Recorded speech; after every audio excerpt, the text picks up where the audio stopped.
since you have that on Messenger, can you grab these?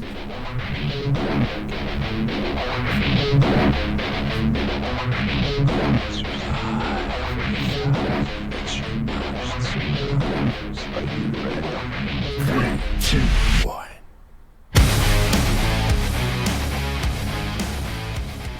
Hello everybody, what's up? We're back with the GD1A Sports Podcast again.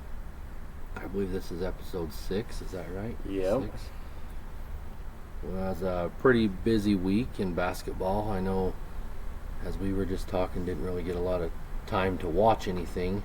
Yeah, there was a lot of games, but it seemed like this was kind of the week where the schedule was all the good teams playing a lot of your lower end teams. So, I mean, not a lot of really close games, I guess is what you'd call it. Yeah, kind of seemed like a little lopsided maybe or something. Starting the week, I mean, you had the Tigers played the Miners on the girls' end, and that game went kind of how it was expected, even though I want to say Coach Camby, you know, her team might not have the most talent, but you could tell they have a lot of heart, and she's really pushing that. So it was really good to see her coaching and how she's really pushing them girls to be as good as they can be and stuff. So, and like you said, that one was pretty lopsided. The score ended up 61-13, so it was, you know, not a close game. But I agree, the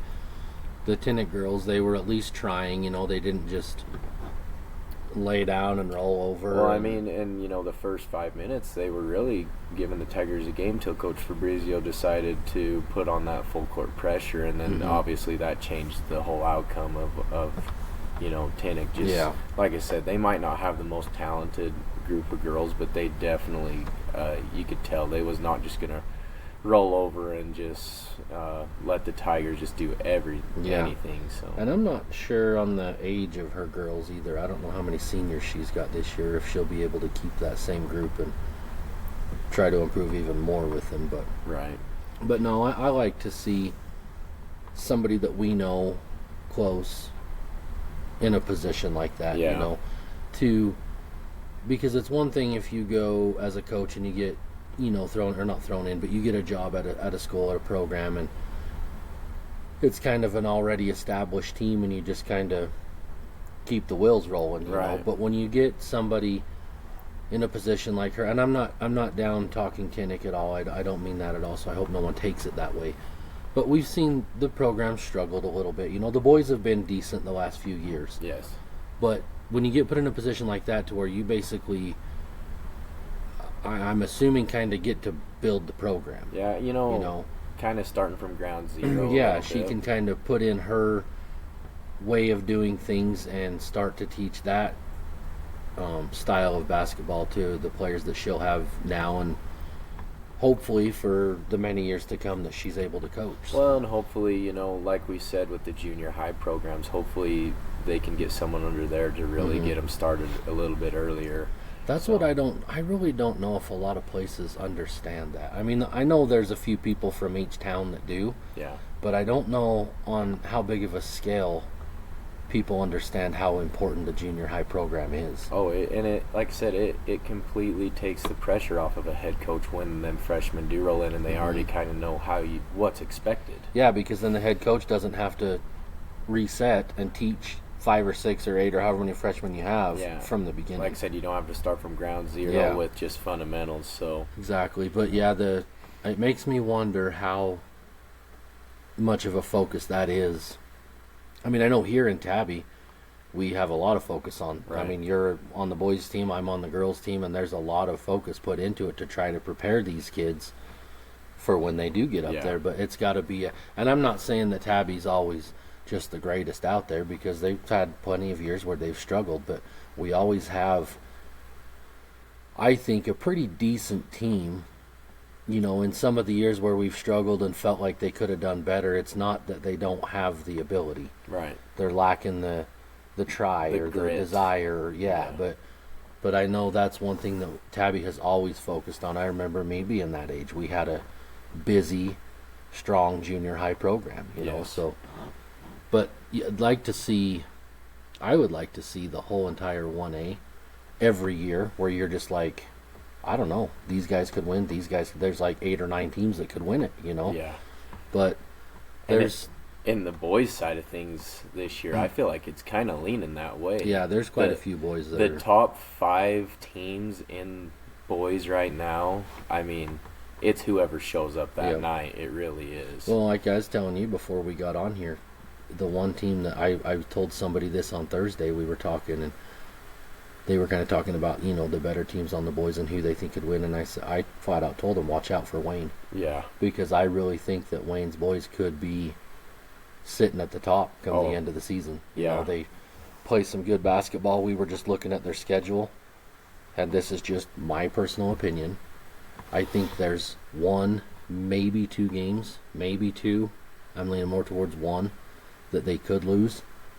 But I think the rest of their schedule, if they show up and play their ball, I think it's very likely that they win all but one of those games. Yeah, and, you know, right now they're sitting at a 10-3 record. So. Yeah, and that one game that I'm talking about, it's Panguitch, and they can win that because they've beat Panguitch already, beat them by 6 earlier in the year. Right. So I'm not saying that they will lose that one game, but I'm saying that's the one game that, for me to go in and saying, oh, Wayne's going to win this, I don't think I can say that because I think that game could go either way. Right. But the rest of their schedule, I think they've got a very good chance of going, possibly winning out. Yeah. You know, with maybe that exception, depending on how Panguitch plays that night. Right.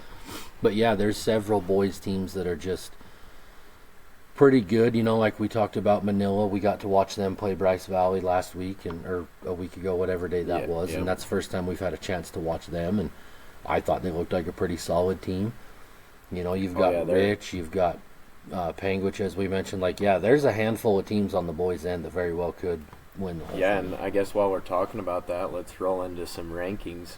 I got Des News pulled up right now for our top 5 in the boys, and sitting at number 1, they got with the Wayne Badgers there, and just like you said, I mean, they're playing phenomenal ball. They've got that trio, like we've said before, that's just hard to stop. Mm-hmm. And yeah, they're sitting with a 10-3 record and like you said, their possibility of their record to be just phenomenal come when the state tournament starts. So yeah, Wayne Badgers sitting at number 1. Number 2, the Manila Mustangs. You know, they're sitting at 11-1 right now, and like you said, they played Bryce Valley last week, got that win. Their schedule now is pretty much all the region. I noticed last night they played Big Piney, but after that I didn't look to see. Yeah, they ended up beating Big Piney, but from now on they're going to play all that's in Region 22. So we're going to play the Rich. I believe they play the Rich Rebels this Saturday. I think that game is in Randolph, so that's going to be a dang good game to watch. And then yeah, they've got Tabiona twice, Tinnick and Altamont and St. Joe. So yeah, their schedule now, all region games, which we've kind of been looking forward to looking at to where they're not playing these out-of-state teams that we don't really have an insight on. And a way to watch them, and especially if they're playing at that out-of-state team's gym. Right. So yeah, Manila Mustangs number 2 at 11-1. Number 3, the Panguitch Bobcats, 8-7. I know their schedule's tough, but I feel like they really they've kind of just. I feel like they're in a little bit of a slump. You know. Yeah. They're definitely still in that top team. They did play Parowan. Parowan's really good. They ended up losing to them, but yeah, I just feel like they're not really clicking how I expected them to be clicking, but at this moment, you know.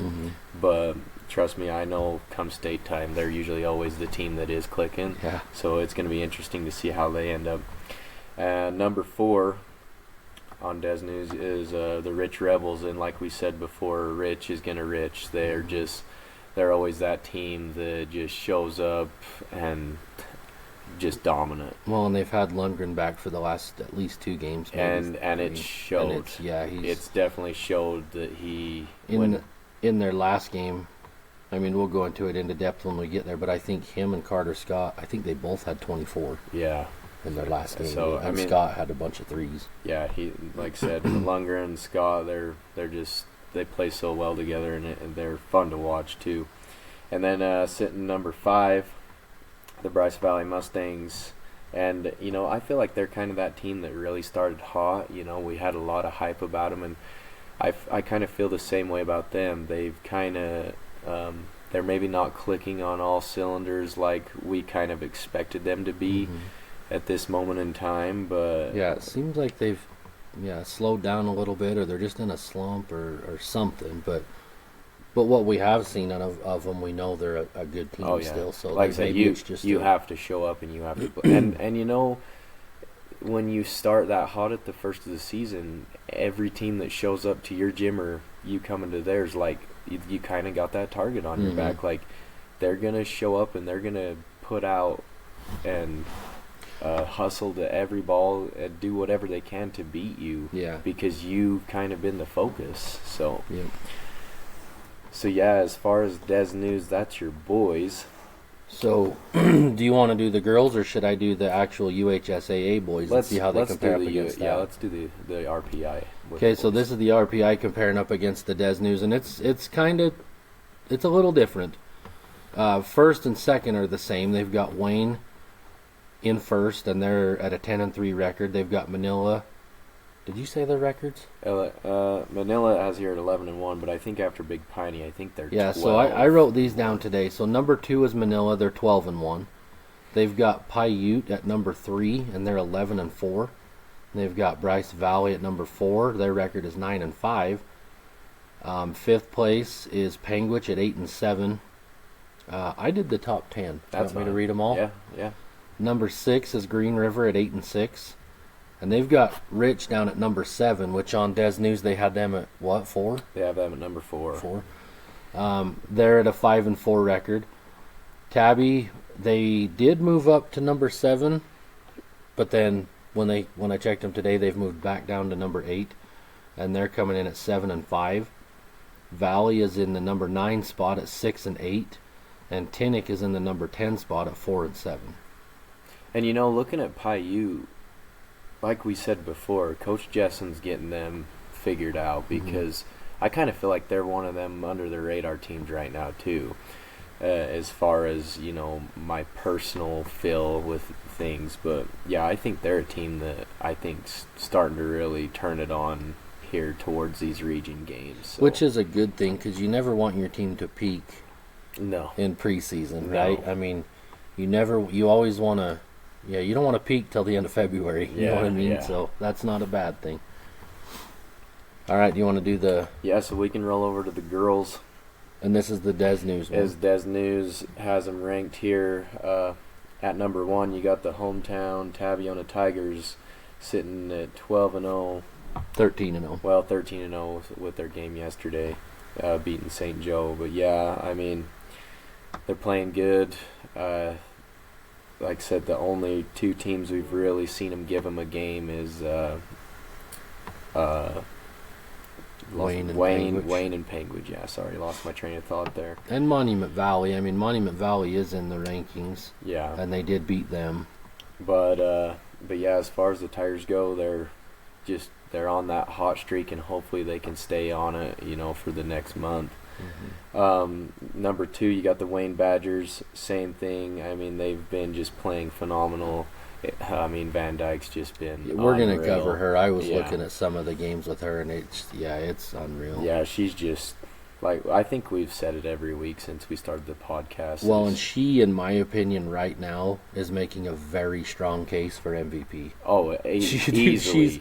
And I learned something the other day. I didn't know this. She used to live in Roosevelt. Oh, really? Yeah, Chase Potter was telling me on our way home from our game the other night that he played against her in junior high. They used to live in Roosevelt. Wow. I'm not sure when they went to Wayne or why they left Roosevelt, but yeah, I did not know that. Well, one thing about it, the Badgers are glad she's down there, because she is just phenomenal to watch and see the numbers that she puts up. And then number 3, you got the Rich Rebels. They're sitting at a 6-4, and like we said before, Rich their girls has had a strong schedule, but now they're going to start playing into these region teams. We're going to get to watch They got the one girl back now playing, so Pugmire. yeah, it's gonna be interesting to And watch them. They're 7-4 because they've had another game too. Okay. Well, Des News needs to get updated here. To get their rank or their schedule. But anyways, excited to watch the Rich Rebels girls because we already know, we say it all the time, Rich is going to Rich. Mm-hmm. That's just how they've always been. Then number 4, you got the Panguitch Bobcats. I have 10-4. I don't know if that's 100%. That's what it shows on here is 10-4. 10-4. Like I said, their schedule's been tough. To be 10-4 against their schedule's really impressive. And, 2 of them losses coming from the Badgers and the Tigers. Mm-hmm.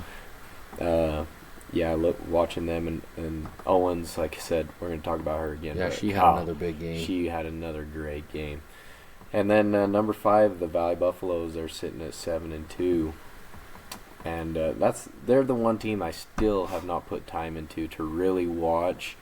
But I know I did watch their game against Panguitch, and yeah, they're no pushover by no means. I can't remember Andy her name. Anderson.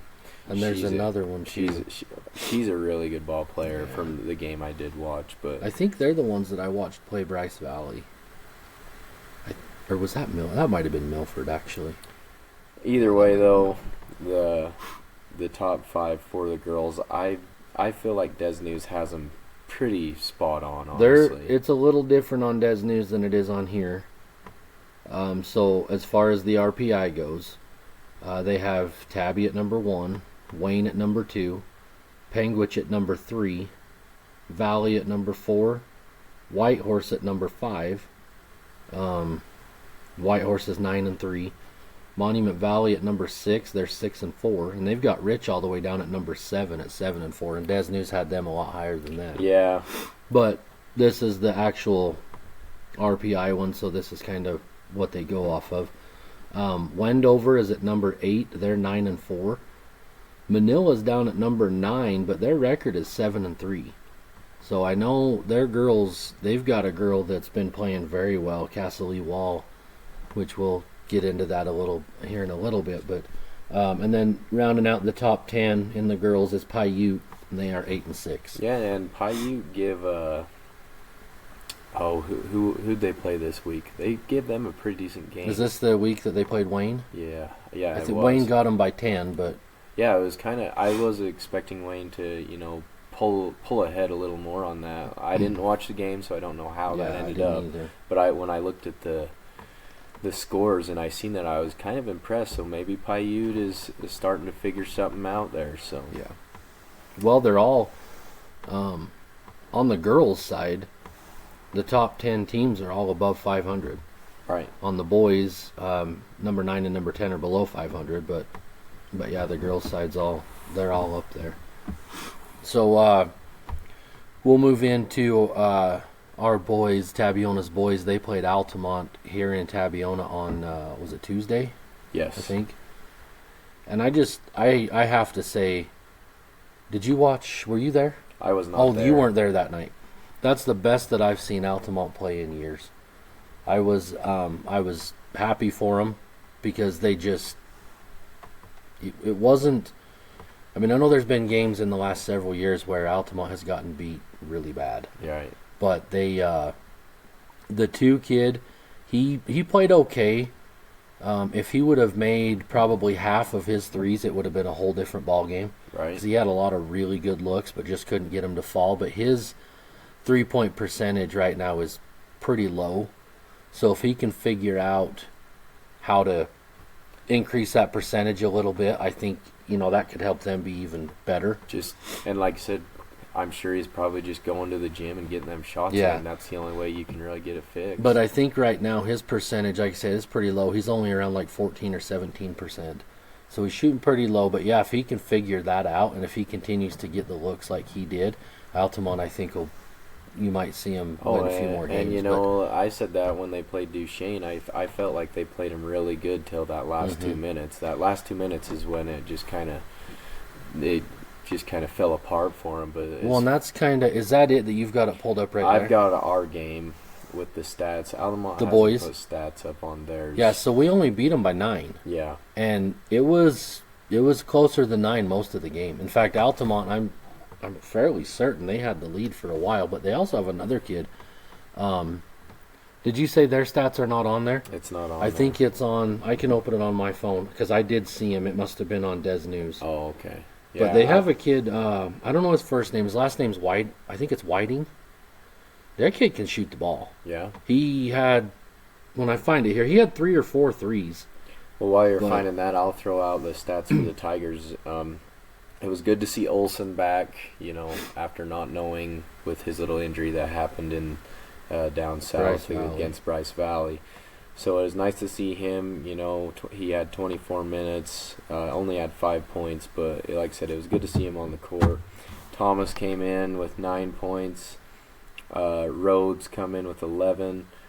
Grell came in with 10, which I thought was very impressive for him. Yeah, he had a good game. For a freshman to come in, get 10 points in a varsity game that, like you said, it wasn't like it was a blowout. It was a pretty good game. Well, and it's Altamont. It's always one of those small-town rival type of games. Right. And then you had Giles came in with 9 and Curry with 2. So, it goes to show you right there, the points were kind of spread throughout everybody. There was never really one Tiger that just kind of took control. Well, and one thing that I noticed in that game, too, on the rebounds, Rocky had 7, Case had 7, Strand had 7, and Jackson had 7. Right. So you have 4 players with 7 rebounds. There's one thing that I would like to see cleaned up just a little bit, and it's not on here. I think Jackson had about 10 turnovers, didn't he? Is it on there? I thought I saw that somewhere. As far as turnover, yep, you're right. 7 turnovers for Olsen. 7. So, yeah, And- that's kind of like to see him clean that up a little bit, but it was Yeah. good to be able to see him back and playing. And they had 18 total. And yeah. So, that's a lot of turnovers. And so the Altamont players, it is here on Des News, so they had Whiting, like I said, which I'm now realizing I said his name wrong the entire game, but in the book, it said Whitening. Oh. I promise, so everybody that listened to that was not me. That's how it was in the book. I probably still have the picture on my phone. But anyway, it's Whiting. He led them with 14 points, and he hit 4 threes. He can shoot the ball. Right. 2 had 11. He had 1 3. Wall had 7 points. He hit a big 3 there coming late in the game that kind of... It cut him closer. I can't remember how much, but he hit a big 3 from the corner. And then Jessen had 4, and Peck had 1. Jessen, he's capable of more than 4. Oh, definitely. He had some good looks that just didn't fall for him. He's able to get to... He's a lefty, so he's got that little bit of an advantage. He's able to get to the hole, just didn't finish very well.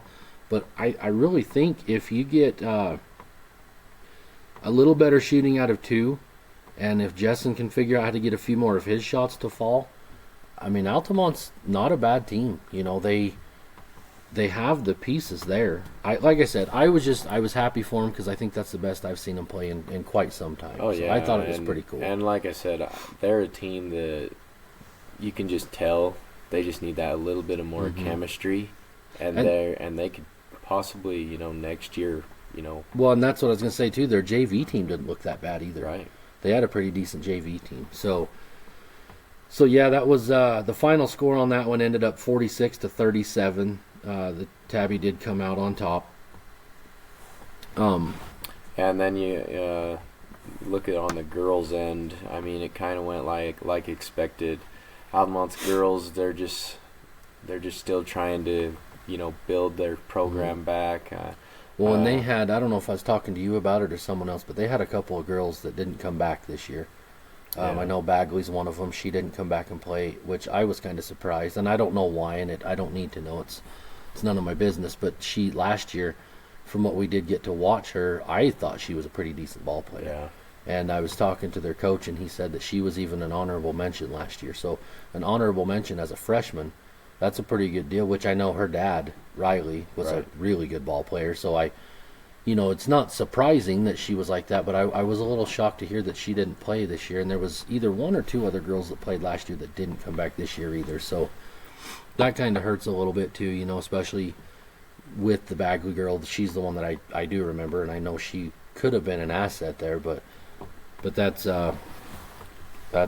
neither here nor there. I guess that's kind of the situation they're in. So, but yeah, looking at the scoring, I mean, you had Chloe Pippi with 9, Allred with 10, Gines with 13, Joy Gines, sorry, Elizabeth Gines with 3, I Gines. That's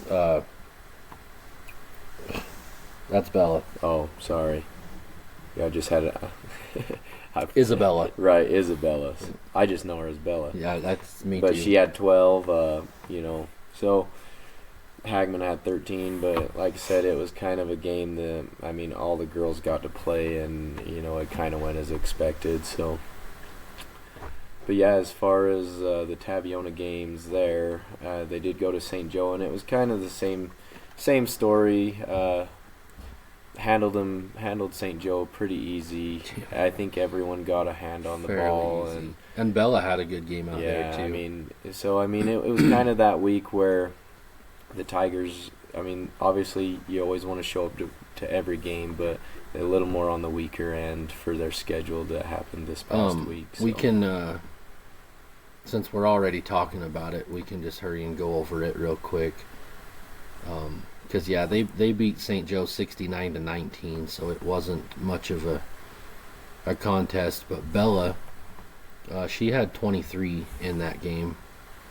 And it's going to break it down right here. She had 5 threes. Joy had 4. Talia and Chloe hit a 3. Yeah, so I mean, kind of like expected, every girl got to shoot and got it rolling. So. They only had 2 girls in double digits. I mean, Chloe missed it, you know, as you said, she had 9. Talia had 7. Joy with the 13 and Bella with 23. Jazzy Jenkins had 3. Elizabeth Gines had 4. Adri had 2. KP had 6. But I think she had, I want to say 11 rebounds. KP had 11 rebounds, so she did really well. And Kayla Gines. So Kayla didn't score, but she had 7 rebounds. Oh, yeah. I mean, at least she was, you know, she might not have. And that's what I hope kids understand. And I don't know, I haven't talked to her, haven't seen her or anything like that. But, you know, sometimes when kids will play, it doesn't say how many minutes she played. But when they get in, they play, and they don't score, they kind of get frustrated. Discouraged. Yeah. But hopefully she can look at that and say, well, she had 7 rebounds, she had an assist, she had 2 steals. So it's not like she went in there and just took up floor space. You know, she was actually doing something. But yeah, and, you know, looking at the boys, it was kind of the same way. I mean, handled St. Joe pretty well. Jackson had 12. I mean, Rhodes had 19. Thomas was 6. Grell had 5. Kind of a quiet night for Case, huh? 6. Giles had 16. So, I mean... Okay. Yeah, I mean... Well, it seems like when Strand has a good game and gets up around 15 or so points, Case maybe doesn't score as many. And when Case gets up around that 15 or so, Strand's down a little bit, so they kind of just switch off a little bit. Mm-hmm. But it'd be really cool if you could figure out a way to see both of them get around that 15, because you know Rocky's going to be right around 20 or so. Right. But... Yeah, and, you know, Giles, he had 8 rebounds, and Case had 10 rebounds. So. Which Strand's been right around that 7-8 rebounds a game all year. Yeah. But, yeah, as far as Tiger basketball goes this week, it was pretty laid back for him, honestly. So. Well, before we get into the full schedule of all the games, I did something here. I was sitting here today, had plenty of time on my hands, so I thought I was going to do kind of some top performances. Okay. From the last week. I was doing 3 and 3 boys and 3 girls. And as I was doing the boys, I just happened to click on another game and I saw a 4th one, and I thought it's too good to not mention. So on the boys side, one of the top performances I had was Hunter Robbins from Wayne. In their Bryce Valley game, he had 17 points, 12 rebounds, 2 assists, and 5 blocks. Yeah, that's a heck of a game. Yeah, 5 blocks. That's kind of what caught my eye. I mean, his points and his rebounds are right about, I think, where he usually is. Right.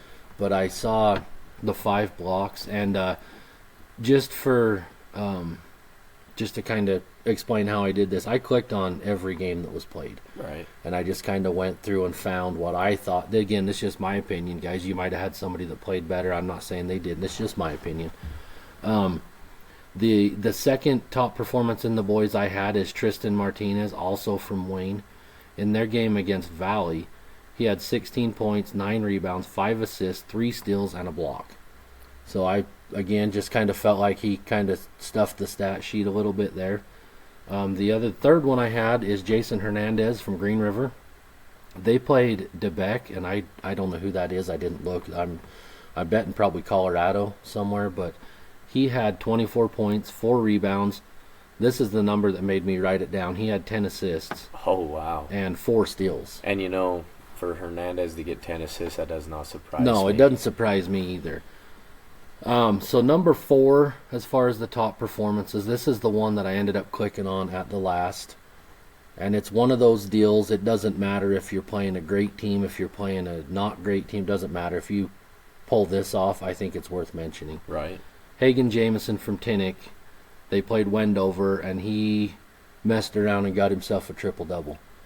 Triple-double. He had 17 points, 10 rebounds, and 13 assists. Oh, wow. And he also had 3 steals to go along with that.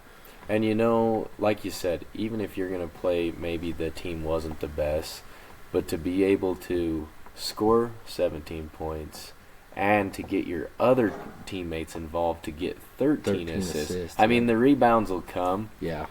But I feel like the points and the assists, I mean, that takes a lot, because a lot of kids that maybe are up around that 20 point a game, they're going to keep thinking, oh, I'm just going to keep trying to score. They're going to try to get up to that 30 mark. See what they can push it to. But to still be that unselfish when you're having that good a game, like I said, to get 5 assists is one thing, but when you start pushing 8, 9, 10, and he ended with 13.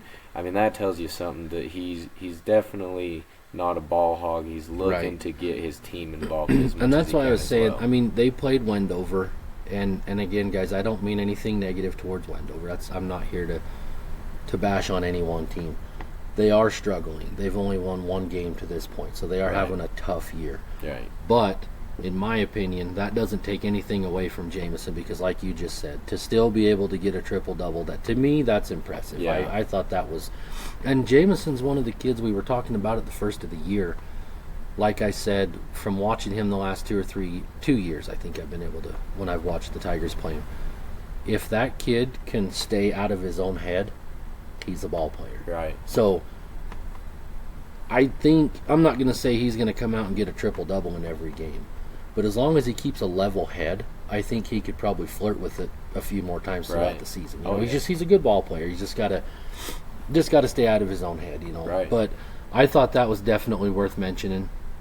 I'll jump over to the girls' side, and we've already said it, but I think it is cool, and I can't get enough of it. You can't just... you gotta let it. AJ Van Dyke, man, they played Milford, 36 points, 13 rebounds, 3 assists, and 5 blocks. Yeah, and like I said, for a girls' team, for a girl in 1A to be that confident every game, it's not like she's just had one here or there. Yeah. It's every game. Well, that's what I was going to say. After I saw that one, I started clicking on their other games, and she's putting the points on the board. She's rebounding the ball. She's in the state right now. She's in 2 or 3 different categories in the top 5. And the thing is every coach has the game plan to try and shut her down, and it just doesn't matter. Yeah, there's some nights you're just not going to stop her. But I can't, I would like to, I don't know if anybody from Wayne listens to this or not. And I was thinking about this today too. When we get down to state, I think it'd be cool if we could get 10 minutes with a couple of these players and just kind of talk to them and get a feel for their mindset going into these games. And we've covered this too, but I don't remember. Is she a senior or is she only a junior? I want to say I was thinking she's only a junior, but I don't want to be wrong on that. Obviously. But while you're looking, as I was saying, I'd like to talk to some of these kids from these other schools, and I don't know if they would be interested. I mean, if any of you guys are, we have an option to where we could invite you onto the podcast virtually. And she's only a junior. Yeah, so she's got another year ahead of her. But as I was saying, we have a virtual option here. And I know you guys, you don't know us, and we don't know you either. But we like to, I'm going to say we because I know you feel the same way. We like to give recognition to these players that really, really deserve it. I mean, if you're coming out and you're putting up 25, I don't know. 25 points with, like 25 plus almost every game. The game plan is set to stop you, too. That's what's so impressive. So she's averaging 21.1 a game. So she's been right around that 20 all year. But I don't know. I love basketball.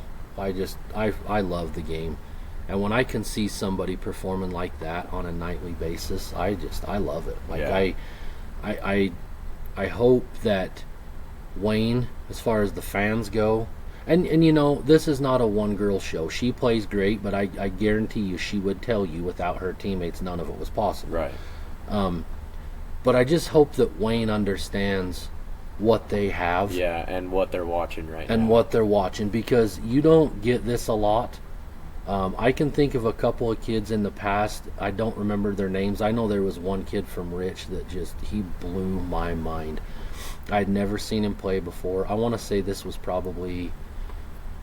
could have been around your time, maybe a couple years after. I wish I could remember the kid's name. The kid I remember, it was Caden Anderson from Rich. I remember him. That's not who I'm thinking of. And then I also remember Caden Calder. That might Rich, be him. And he was phenomenal. On his jump shot, was he jumping about 3 feet off the floor?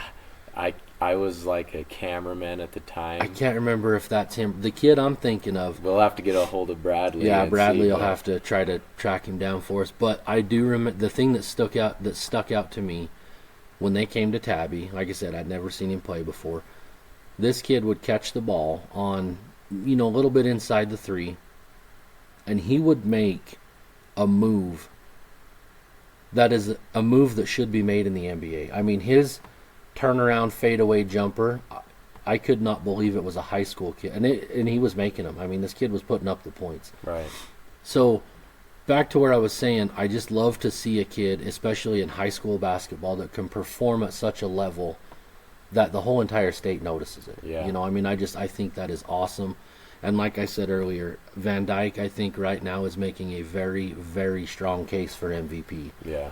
And her team, ranked second in the state, very well could be ranked first in the state. You know what I mean? So I think it's really cool. So maybe that's something that I'll try to work on and see if she would be interested in giving us a few minutes, whether it's here on a virtual one or maybe if we can catch up with her at state or something like that. But I'd just like to pick her brain a little bit about her mindset going into the games and kind of her plan, how she prepares herself to go into these games, you know, because she does it whether it's a good opponent, whether it's one of the lower end teams.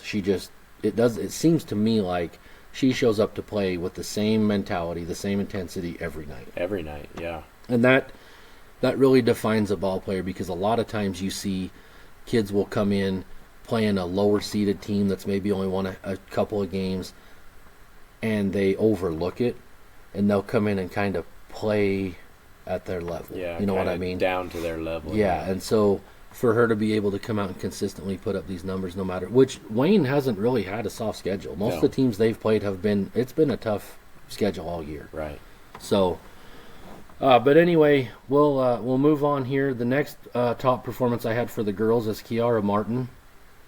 For Whitehorse, which she's still leading the state in scoring right now. She has come down a little bit. We'll go over that a little bit later. But against Monument Valley, she had 28 points, 5 rebounds, 7 assists, and 2 steals. Again, I thought that was a pretty solid game. Oh yeah, getting in 4 different categories in the stats. Well, and especially playing, we've watched Monument Valley, so we know that team's no pushover. Mm-hmm. So for her to still put up 28 points, she is the real deal too, as well. So. Well, and Whitehorse and Monument Valley in the rankings right now, Whitehorse is 5 and Monument Valley 6. So they're both in the top 8 right now. So, And then this one I thought was just a really good game too. And I don't know anything about. I guess they're just called Intermountain Christian now. It used to be ICS, but Wendover played them, and Millie Hicks, which we've talked a bunch about her this year too. In that game, she had 28 points, 17 rebounds, 3 assists, 4 steals, and 2 blocks. So she was doing everything. She was doing it all. And I thought, 28 points, 17 rebounds alone is a good game. Yeah. But when you can add in 3 assists, 4 steals, and a couple of blocks. But like I said before, I remember watching her a couple years in the past, and she never stops. She's always working, always going in. The rebounds does not surprise me. Right. I think it's awesome when somebody gets 17, close to 20 rebounds, but I'm not surprised that she did either. So those are kind of my top performances, and I think that's something that maybe I'll try to put together from here on out. Just kind of see. Right. And it may be some of the same players every week, and if some of you guys are listening, if you start to think maybe I'm talking about the same player every time, let me light a fire under you and give me a reason to talk about you, because I'll gladly do it if you can come out and show me what you're made of, you know. So anyway, that'll wrap up that little section that I had there. I do want to mention one game. It just kind of caught me by surprise. Wayne and Bryce Valley, the boys. And the only reason I say that is, like we said, Bryce Valley was playing some pretty good ball, started off pretty hot, but Wayne beat them 72-49, and that just kind of surprised me a little bit. Yeah, I mean, it makes you wonder. I mean, wouldn't know unless you actually watched it, but what really just happened in that game? Did they just have a super off night, or or was some kids not playing well? Was there some kids maybe sick and didn't play that game? Or did Wayne just really turn the heat up? I mean, at which we know they can. And we'll get into that when we start going through the full schedule and kind of look at some stats. We'll see what they ended up doing, but yeah, that one just kind of got me off guard a little bit. So anyway, that's what I've got next here is the rankings. We already covered that. So but yeah, and then the girls, Wayne and the Paiute game, like we said before, Paiute, they must have been clicking pretty good, but yeah, that was the other good game. All the rest of the games played this week kind of, like I said, was kind of more of runaway games, but now we're starting into this region play, which we know is going to be interesting everywhere. So, well, let's should we just kind of quickly go through the scoreboard over the week? Yep. So I've already got the girls tab open, so we'll just stick with that. So on Tuesday the 6th, we had Monticello. They beat Dolores 53-41, and I think. Where did it go? Because I did see some Monticello stats. They're going to be on Des News. If you want, while I'm doing this scoreboard right here, pull up Monticello on Des News, and we'll kind of see who contributed to their 53 points there. San Juan played Bryce Valley, and Bryce Valley lost that one 63-37. Wayne, again, this is girls. Wayne beat Milford 68-44. And I think that was another game that I want to make sure I don't go over. That was the 36 points from Van Dyke in that game. Uh-oh, what did I do? Oh. Sorry, guys. I'm, like I've said before, it's a good thing we're not professionals, right? Yeah. I mean, were you able to pull that up? Yeah, I'm looking to try to find the stats here for that game. I wanted to go over Monticello because we haven't been able to mention them. So coming up with you have Kay Young, he had 21 points. You're on the girls, right? Or are you on boys? I'm on boys. Sorry. Yeah, this is girls. Against Dove Creek? Nope, Dolores. Oh, Dolores. Sorry, I got mixed up there. But yeah, Monticello keeps wanting to bring up their boys. No, you're good. We'll get there. But anyway, thanks for staying with us here. Monticello against... It was on the 6th, I think is the day that I'm on. Yeah, the 6th. I'm not seeing nothing for that game. They must not have put nothing in. Maybe I seen it on here. Oh. It's on here. Sorry, bud. Oh. I can read them off right here real quick. Okay. Sorry, guys. I thought that I saw that on Des News. So, for Monticello, Marley Mack had 8 points. Let's see. Let me go down here so I can find all of them. She had 8 points, 5 rebounds, 1 assist, 6 steals.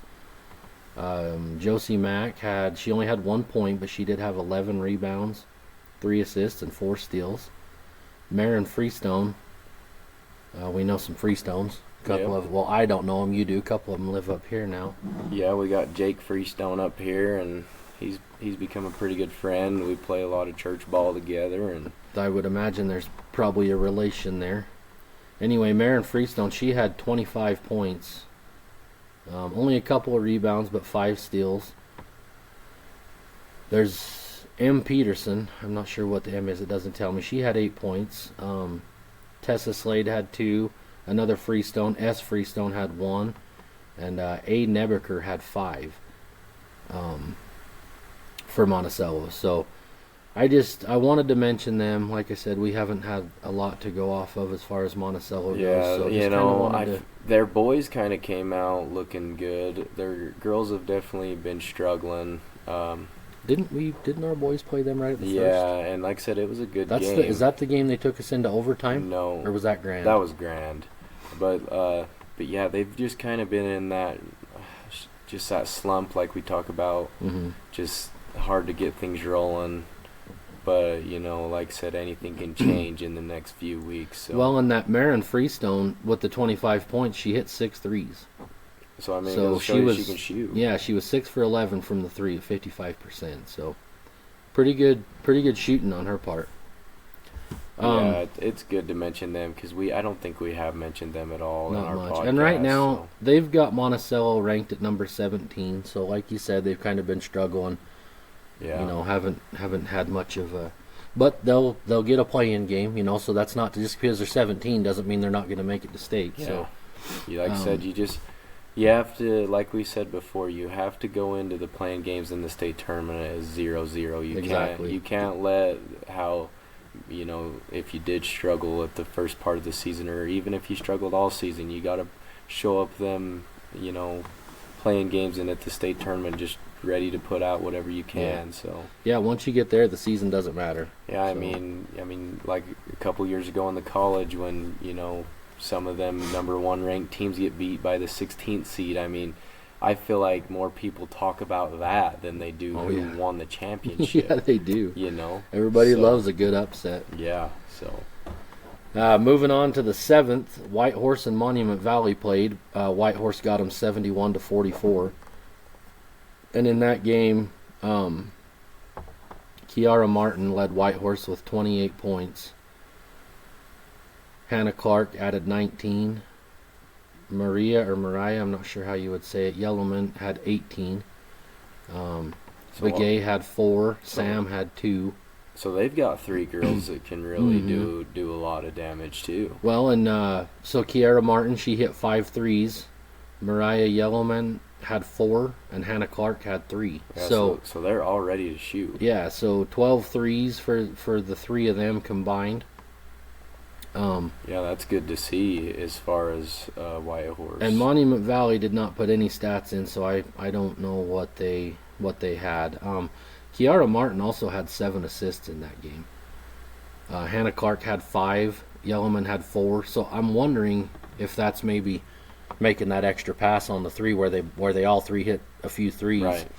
Was able to get some assists off just probably moving the ball. So the other game on that day, again, this was on Wednesday the 7th. We covered this one already. Tabiona beat Altamont 63-21. On Thursday, we covered we didn't. We just talked about Millie Hicks, but Wendover beat ICS or Intermountain Christian 44-26. I did want to click on that. I was curious to see if it's on here who helped out Hicks. So she had the bulk of the scoring. Dang near all of it. Natalie Alvarez, who we've talked about before, she added 8. Carly Robles, I'm not sure how you say her name, 2. Ramirez 2, and Hernandez 4. So yeah, Millie. Yeah, it was all Hicks. Millie kind of took over in that game.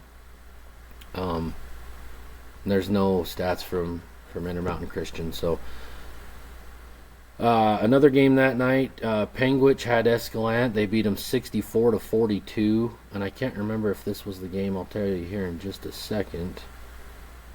Yeah, so Owens, that's another big game for her. Oh, yeah. She had 24 points, and she, again, had 8 threes. But get a load of this. She shot 17 threes in that game. Wow. That's putting up some threes for one player. She was definitely looking to shoot the ball. But still, 47%. You really can't ask for much better from a shooter. And, you know, as looking at their coach, you know, their coach's got to, I'm sure, just be happy that she is shooting the ball because – and I'm sure after her big game where she had 8 threes before, I'm sure she came to the game thinking, I'm going to do it again. Yeah. You know, so she's definitely got the confidence to shoot the ball, and it's good to see her coaches let her because I feel like she has to really perform to get that pressure off of the other players. Right. So. Well, and I would bet if you were to talk to her, she probably has that mentality of when she catches the ball and she shoots it, she's already telling herself this is going in. Right. You know, I know when I played, that's one thing that really helped me. I don't remember who told me that, but somebody's like, you need to just tell yourself before you even shoot it, this one's going in. Because as a shooter, you know before you even get the ball if you're going to take the shot or not. You're seeing what's ahead of you. You're looking ahead. You know if you're going to have the space or not. So, well, especially where all the pressure's been on Tate Miller. So, and that's, you know, I was going to mention her next. She had a great game too. She had 17 and she hit 3 threes herself. So she can obviously shoot the ball a little bit too. I can't find the. Yeah, I mean, she's been playing well all season. Obviously, Owens is finally getting hot to help her team out. But we said that before. I mean, Owens, you have to guard her even if she is shooting the ball bad. Right. You cannot just leave her open and get her rolling. Mm-hmm. She's one of them shooters that, like I said, can honestly beat you in 2 minutes. So, and I found it here. I was going to say, you know, Miller, she only had 4 rebounds in that game. So she usually rebounds quite a bit more than that. But from the looks of it, maybe she didn't have to because a lot of the shots went in. So maybe she didn't need to rebound a whole lot. But up here, Torgerson, I did want to mention her. She only had 3 points, but she had 12 rebounds. So maybe that's why Miller only had 4. Torgerson was cleaning everything up. Right. But, and let's mention these two because I don't want to leave Escalante out. Riley Free, she had 3. Allison Holcomb had 4. Mary, I'm not sure you say her name. Jenkins had 5. Taylor Carlisle had 13. And leading the Mokies in scoring that game was Cora Gardner with 17. Yeah, and she's only a sophomore, so you know they've got a few more years to build around her, and you know maybe get something going for Escalante. So, because she's also shooting 45% on her field goal percentage, so, and then she's also leading with rebounds at 7.3. So yeah, I mean I haven't been able to watch her, but for a sophomore, and she's leading Escalante in about every stat. She must be a really good ball player as well. So, and then the next game that was that night was the one we briefly mentioned. Wayne beat Paiute 59-49, and this just another game that should be no surprise. You know, Van Dyke had 29 in that game. Yeah. So 29 points, 7 rebounds, 3 assists, 2 steals, 3 blocks. Again, just all over the place. That she was the only girl for Wayne that night that was in double digits. Lily Morrill was right there. She had 9. And then the rest was, you know, between 2 and 5. And I don't know if Paiute had anything on. Yeah, Paiute doesn't have any stats on here. They may be on Des News.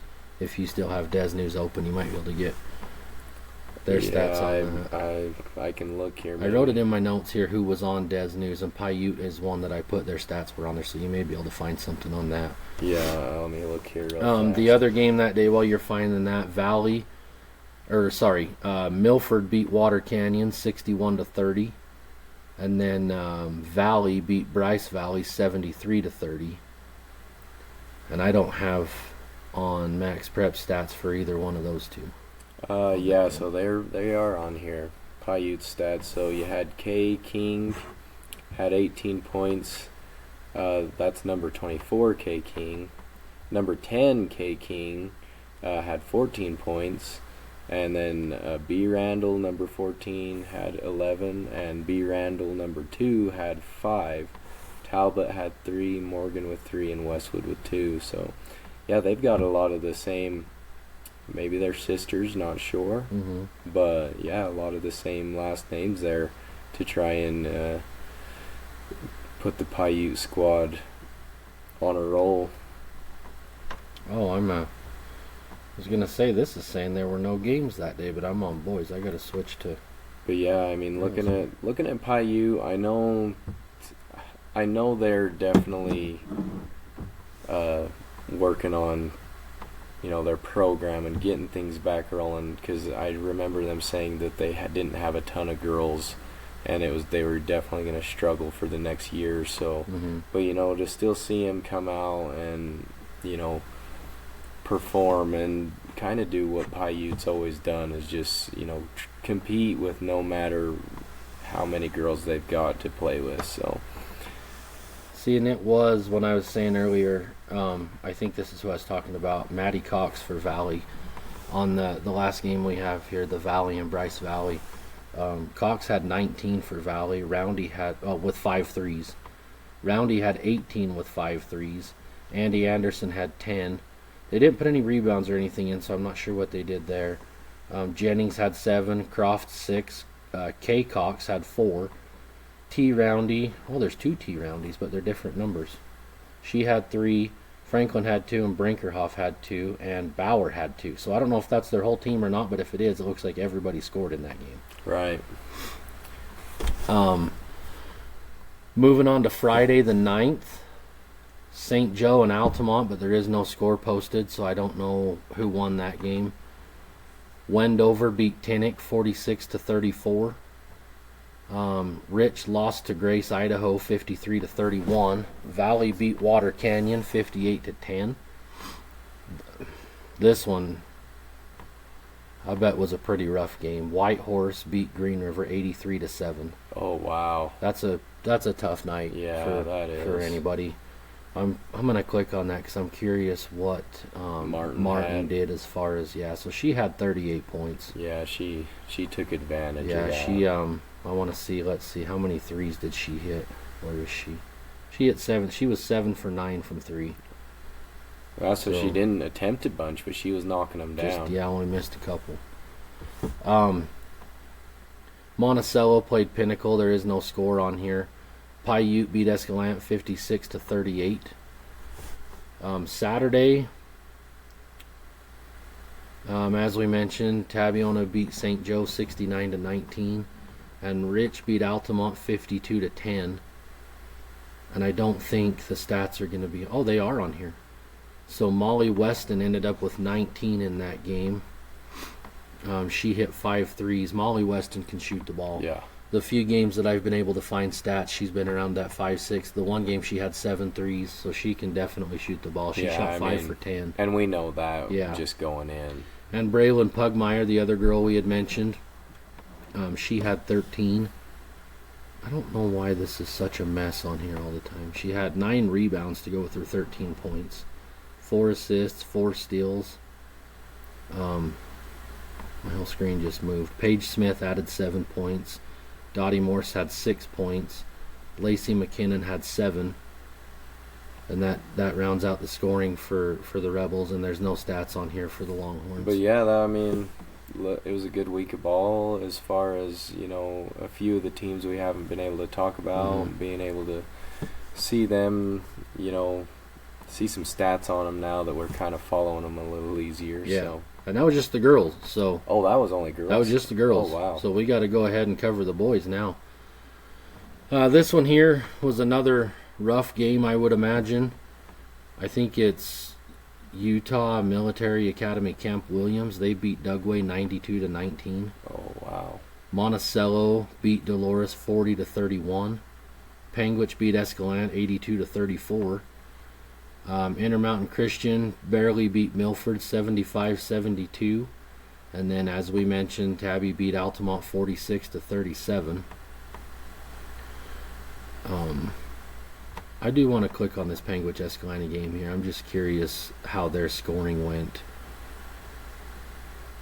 So it looks like Tayson Ramsey led him that night with 21. I think that's going to be Traeger Ramsey, had 13. Taze Barney had 6. Trenton Verga had 13.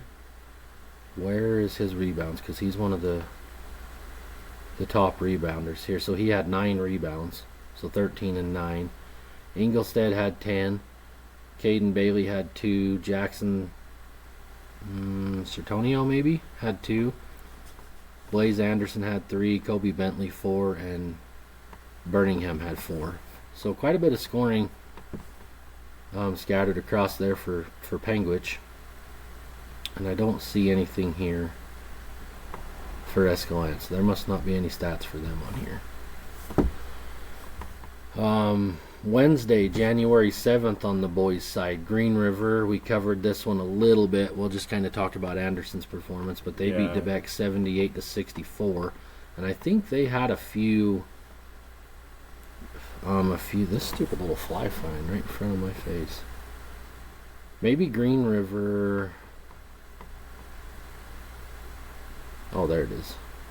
I think. Yeah.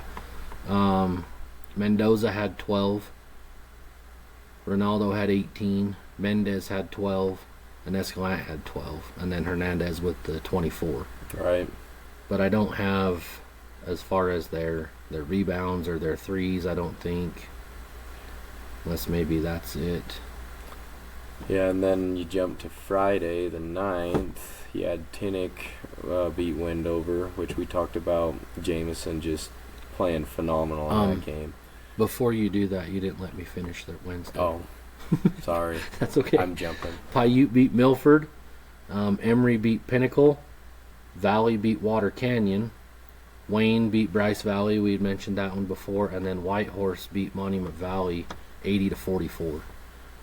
Okay, now you can do Friday. Yeah, Tinnick beat Wendover. No score for St. Joseph Altamont. Rich beat Grace. Telos beat Utah Military Academy. Are you on boys? Yes. I'm pretty sure. Varsity boys. Oh, you're on. Mine didn't switch. I'm on Friday. Sorry, mine didn't switch. I was going to say, I don't see any. Monticello and Pinnacle. Monticello beat them. Parowan did beat Panguitch pretty good.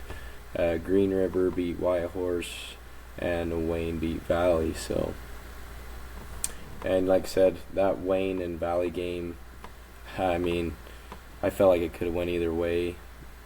But like we said, Wayne is playing some good basketball right now. Well, and for Wayne, Blake Peterson had 13. Peyton Jackson had 7. Trayson Brown had 8. Hunter Robbins had 6. RJ Powell, I'm not sure how you say that kid's name. He had 12. And I haven't looked at the stats, but I bet a lot of them came from threes because Valley plays that zone. Let's see if they have their threes on here. I'm just going off of my gut that I bet it was 3-pointers, and it probably, if there was inside looks, it was probably off offensive rebounds. So it looks like that RJ Powell, however you say that, had 3. Blake Peterson had 2 threes. Peyton Jackson had 2 threes. Trayson Brown had a 3, and Hunter Robbins had a 3. A lot of threes up there. So they hit 9 threes. And that's why I said Valley's tough because they play that zone nonstop. So if you're not hitting shots, it can be a long night for you against the Buffaloes. So. And Wayne from the free throw line went 13 for 15. So they only missed 2 free throws in that game too. Right. And then I guess rolling into Saturday, Manila beat Big Piney. Taviona beat St. Joe. Rich beat Altamont and Paiute and Millard. But there is no score for that. But for which one? Paiute Millard. But, yeah, I mean, I'm excited for this next week, though. I mean, especially going to be watching Manila. They play St. Joe, which I believe they should handle them.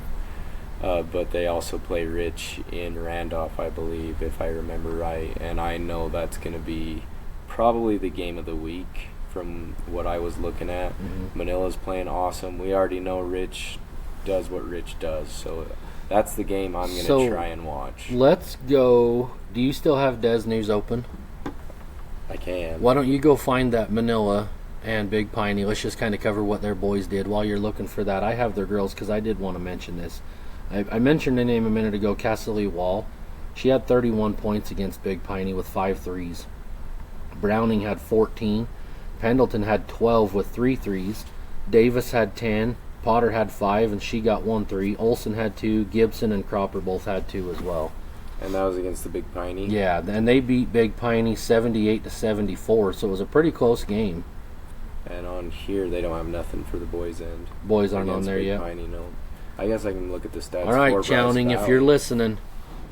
listening, buddy, get Coach Hughes or whoever's in charge of that. Get those stats on there so we can give But, you boys your recognition. Looking at when they played Bryce Valley, Goodman had 15, Chowning had 13 with 1 3. Bambro had 12, Bear had 11, Hughes had 4, and Platt had 3. So How many did Chowning have? he had 13. 13. With So I'm pretty 1 sure 3. he's leading them in scoring right now. And he had 4 rebounds, 3 assists, and he had 5 steals. Goodman also had 6 steals with 6 rebounds. So yeah, Manila, like I said, I know they're playing good. I'm really looking forward to them playing the Rebels. Did you? Oh yeah, you read all those. So, before we move on here, these top leaders in stats has changed a little bit over the past few weeks. So I thought maybe we could just go over them real quick. I've got the girls open right now. I may have opened the boys on this end. Yeah, I did right there. So on the girls, Kiara Martin, she's still leading 1A in scoring right now at 28.2. AJ Van Dyke at 21. Castle Wall, we just talked about, she's averaging just under 21, 20.9. Dakota Clive from Monument Valley is averaging 18.6. And Millie Hicks from Wendover is averaging 17.8. So that's your top 5 in scoring. Rebounds, Millie Hicks leading 1A at 12.3 a game. Acacia Dalton from Milford at 11.9. Lily Torgerson from Penguich at 9.8. AJ Van Dyke is 8.8 rebounds a game. And Jada Miles from Altamont at 8.5 rebounds a game. In assists, Kiara Martin is 4.4 a game. Hannah Clark from Whitehorse also is at 4.3. Sophie Yates from St. Joe is at 4 assists a game. Natalie Alvarez at Wendover is 3.8 a game. And Jaden McMullen from Milford is 3.4 a game. We'll just do steals is Kiara Martin 6.1, Castle Wall 4.7, Hannah Clark 3.8, Marin Freestone 3.3, and Sophie Yates at 3.3. And just because it's here, they're all about the same, but it's here, so I'll read it. Blocks per game. Kendall Snell from Tinnick is leading at 1.9 a game. And she didn't play against us. No, we didn't even see her up here. It must have been something, maybe hurt or sick or something. AJ Van Dyke at 1.5 a game. Oakley Browning from Manila is 1.1 a game. Millie Hicks is 1.1 a game. And Lily Morrill from Wayne is 1 a game. So that's your current leaders in stats as far as the girls go. Let me go through the boys here real quick because this one I know has changed. Hagen Jameson from Tinnick is leading the boys in scoring right now at 22.5 a game.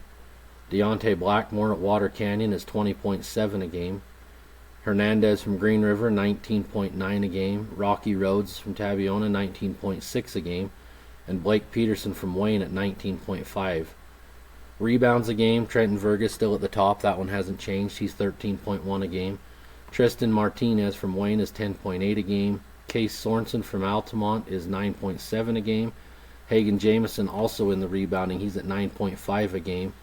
And Deontay Blackmore also in the rebounding. So the top 2 scorers are also in the top 5 rebounding, and Blackmore's at 9.3. Steals a game, Hernandez from Green River is 3.6. Ronaldo from Green River, I'm using his first name because I'm not sure how to say his last name, and I don't want to butcher it. 3.5 steals a game.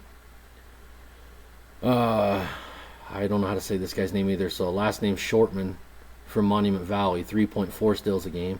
Ridge Lundgren at 3.2 a game, and Caleb Cly at 3.1 a game. And then on the blocks, Hunter Robbins from Wayne, 3.7 a game. Trenton Verga at Penguich, 2.9 a game. Ronaldo at Green River, 1.8. Tarkel Sosi, I'm guessing, from Monument Valley is 1.8, and Braylon Jones from Tinnick is 1.5. So that's kind of where your leaders are looking right now as far as the boys and girls go. And like I said, I knew it had changed, especially on the scoring end. A few different guys have moved up in there. I know Jameson wasn't up there before, so I just thought maybe we'd get those out there too. So, well, now I think we can roll into some memories on the hardwood. What do you think? Yeah, sure. We had a few people message us and email us, so we were happy to see that. So everyone, if you're still listening, please send us in your memories. We love to hear from others. So. Yeah, guys, we can come up with our own, but we both have talked about this off camera, and it's a lot more fun for us to read some of the memories you guys have. So this one I got here comes from Bradley Holmes. Like I said, you've kept in touch with him. He's really been a good friend to good resource for us, helping us out, and we do appreciate it. Yeah. So anyways, he says, "All right, guys, I have a hardwood memory. Admittedly, most of my personal memories worth remembering came on the field, but I love basketball too. However, this hardwood memory was from the viewpoint of when I was a third grader and the water boy for Rich Rebels. I think it would have been the 2000 season.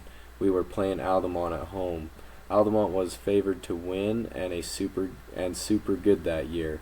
They had a Sorensen kid who was just dominant. The game came down to the final play where my future brother-in-law, Cole Weston, now an assistant for the boys and a father to Molly and Drake Weston, buried a corner three as time expired. Due to the nature of the opponent and how the game ended, the student body stormed the floor. I'll never forget that night. As a kid, you idolized the high school players, and I remember that play better than I remember most of my own." And I would have to totally agree. There's some of the memories I have are not even of me playing. Because I was pretty fortunate to be the cameraman, before there was all the streaming stuff, getting to watch, guys that was 6 years older than me play. And, you don't realize being a senior what them 4th, 5th, 6th, 7th graders are watching. Like he just said, you kind of idolize the juniors and seniors when you're that young. So I mean, I see it now with my kids because they're 9 and 11. Mainly Boston. He's 9, and he's always saying, well, I did this like Rocky does, or I did that like Jackson does, or in the past I did that like Hayes. He's mentioned several names that you like you said, you don't realize it yourself, but now with my kids being at that age, I do hear it a lot. And you're 100% right, and so is Bradley. A lot of the memories come from us watching. I love to watch when Shea Price and Brandon Casper and Uncle Brett, when they all played. I loved watching those guys play. Chase Rhodes was another one that I loved to watch play. Levi, I loved watching them shoot the ball, Right. And it's like you guys said, when you're younger, a lot of those things stick out almost more than your own personal so you memories. junior and seniors, you need to be good role models for these young boys and girls that are watching you. Not only in your skills, but in your temperament too. Yeah. Because they do pick it up, I promise you. Yep. I have another memory from Coach Parsons from Green River. Thank you, Coach, for keeping in touch with us. I know sometimes I haven't been able to respond to your emails, but I do see them, and I do appreciate it. And I want to mention something before his memory, because I forgot he put this in here. Jason Hernandez, in their game against Whitehorse, reached his 1,000 points for his career. Oh, perfect. So, big milestone for Jason Hernandez. Whoa. Congratulations to you. If you do listen, that's awesome, and our hat's off to you. Coach, if he doesn't listen to this, let him know that we say congratulations on that big milestone. Like we said before, it's the kids that put in that extra effort and time to get the 1,000 point, because not very many kids do it. Exactly. So that's awesome to hear that Hernandez has done that. Well, and a lot of kids, I've maybe said this before, but not everybody has the chance to get 1,000 points. You've got to come in as a freshman being the type of player that you're already developed enough to where a coach can trust you to be in that starting lineup and get the minutes. You know, I mean, when I was in school, we had I didn't have a chance at playing varsity as a freshman and sophomore because we had so many good players that were juniors and seniors. Right. There wasn't enough The game for us to play. Yeah, it just wasn't there. Yeah. So, but anyway, congratulations to Jason. I'll move on to Coach Parsons' memory. He says, a memory from my high school career. When I was a senior, we played San Juan in Blanding. They had never scheduled us before. San Juan had an 18 home game win streak. It was a nail-biter of a game. In the fourth quarter, we scored 22 points and was 20 for 20 from the foul line. We won the game 76-71. We finished 32 of 33 from the free throw line. We had missed the second free throw. We missed the second free throw of the game, so we made 31 in a row as a team. The next day we played and was 16 for 16, so over 2 games we had made 45 free throws in a row. That's awesome. Coach Parsons, I want to know what he was doing in practice, because I would love to move that forward to your players. Yeah, because I can promise you we do not shoot the ball that well in our junior high. We don't either. He goes on to say San Juan came to Green River to try and break our home win streak of 26 games, and we beat them to keep our streak alive. I think Tabiona beat Green River in the 91-92 season to break the home winning streak at 46 games over 6 seasons. Wow. That's pretty cool. That's an impressive win streak. And what year was that? He said in 91-92 he thinks Tabiona beat Green River to break that winning streak. Who would have been playing then? You remember? Holy crap, I don't remember in 91-92. That's... We'll have to do some digging. Yeah, we'll have to dig back in and see who was playing in that time. I can only remember back as far as like 97. Yeah. When you had the first championship Tabby won. Before that, I'm not real sure, but he put a quote here at the bottom, and he maybe has done this in the last emails, and I haven't noticed. So if you did and I missed it, I'm sorry, but I do want to read it. This quote comes from long-time, very successful NBA coach Greg Popovich. The measure of who we are is how we react to something that doesn't go our way.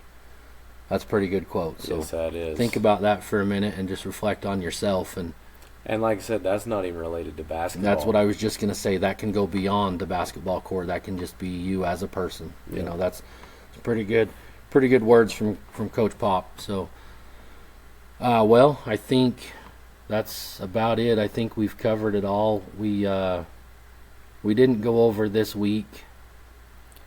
I know there's a lot of games just here in Tabby, so I'll bet you there's quite a few games coming up. But yeah, I mean, we're getting pretty long on our time, but I know... well, you got a hot date tonight? You got somewhere to be? Yeah. Okay. Yeah. But anyways, yeah, we'll try and keep up. Like I said, everyone that's listening, we appreciate it. You know, it does take a lot of time to do all this research, and we're just glad that we can do this for you guys, and you guys are listening and being a part of the show. And yeah, so I hope it's at least somewhat entertaining. You know, yeah. I hope we're not. I was just glancing. I'm not going to read them all, but Paiute does play Bryce Valley as far as the boys go on Thursday, so I'm sure that'll probably be a pretty good game. I just wanted to look here and see if there was any kind of key matchups, you know, to maybe watch out for. Right. That's really, I hate saying this because it sounds kind of rude, but that's mainly what looks to be like a tough matchup, other than the one you did mention, Manila and Rich. And I don't know if you want, it'll only take a second. I can look at the girls real quick just to see. And I think our boys do play Tinnick. They do. They play Tinnick on Saturday here. That one could be a good one as well. So our boys and girls both play Wendover here on Friday. Right. And the girls' game, I think, will be the last 2 years, Tabby and Wendover girls have been good games. Let's see. And I'm assuming Manila's girls probably go play Rich as well. I would bet. So Bryce Valley and Paiute will play each other on the girls' end. A lot of these, when you look here, their records are so lopsided and their rankings are so much different that I'm not sure. But you never know how games could turn out. Rich will play St. Joe. Yeah. Friday, Tinnick and Altamont. Wendover here. Saturday, Manila's girls do play Rich as well. So that I think be that might be the top matchups of the week, probably, I as would far as say. boys and girls both go, is Rich and Manila. And I hope, it doesn't say, it looks, the way they're on here, looks like they're probably going to be in Rich. Yep. So I'm going to have to get with Bradley. I don't think they have anyone streaming right now. Actually, I'm pretty sure they don't. But I wonder if maybe we could talk someone into doing a Facebook Live or something. Yeah. Or see what we can do there. Maybe Manila could get someone to go up and do it on their YouTube channel or something. But anyway, guys, like Dally said, thank you very much. We appreciate you. And we will catch you next week. Yeah, we'll catch you next week. Thank you, guys. All right, guys. Appreciate it.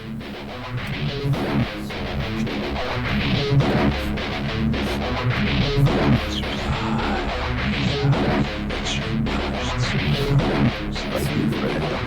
3, 2,